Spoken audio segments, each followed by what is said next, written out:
Axis My India poll. Yes. Unemployed, they've gone to occupation. Unemployed, 34% NDA, 49% Mahagathbandhan. If you don't have a job today in Bihar, you have looked in this election to Tejashwi Yadav as an alternative. Now we can diss the fact that how will he provide 2.79 crore job because he said one job per household. Jhansu, Rajdeep? The Jhansu is just 6%. Even in unemployment? Even in unemployment among students. 33% NDA, 48% Mahagathbandhan. Then as you go higher, the real gap starts. If you are self-occupied or if you are a housewife, 48% are saying NDA, 37% are saying Mahagathbandhan. So law and order there becomes an important issue, and there the Mahila memories vote. come of the past. So again, if you say vote? self-employed, 49% NDA, 36% Mahagathbandhan. So the challenge really was that there was anti-incumbency. But how do I build on anti-incumbency if this exit poll is right? Has been a challenge for the Mahagathbandhan. And if these numbers are right, they have not yet been able to build on it. Even among farmers, it's virtually a dead heat.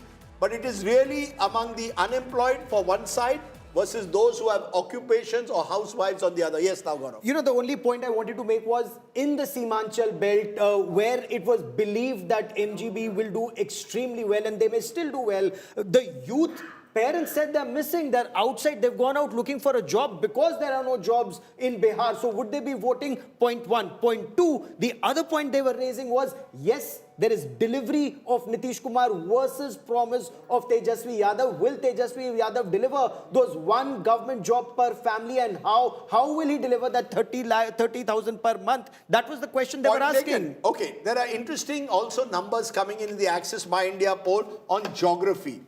Rural areas, NDA 43%, Mahagathbandhan 41%. Urban areas 44%, Mahagathbandhan 42%. The Jhansu 5% rural, 4% urban. So the Jhansu in a way, Sajjan, could it be undercounted? I'm looking at the caveats. Let's be honest, exit polls are not the final result.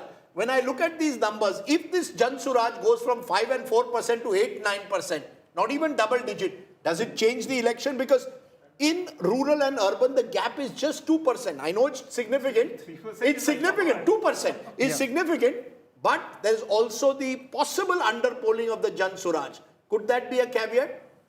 If it goes, Rajdeep, then certainly. But what we also see, one of the trend that voters may like you and that we got. But if you do not see your candidate as winnable ones in the constituency, they would vote to someone else rather than you. So that is why है Bihari wisdom कि हम उसी को vote देंगे जो चुनाव जीतेगा. Exactly. So that is why I do not think it's underreported. Rajdeep, I believe that Prashant Kishor's real surprise is that he could do well in pockets in rural areas. It came to me as a complete surprise because I was looking at it as an urban party.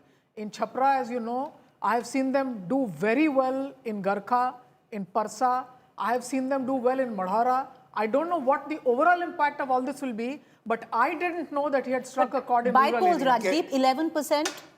Jhansu took in by polls, 11% vote. Yeah. If we are looking at a 4%, I think the general traditional psephology in the last couple of days has suggested that if Prashant Kishor Jan Suraaj polls about 9%, then it cuts into MGB's vote. If it crosses 11%, then we are looking at cutting into the NDA's vote share. At 4%, has he been underpolled is a question that needs to be answered.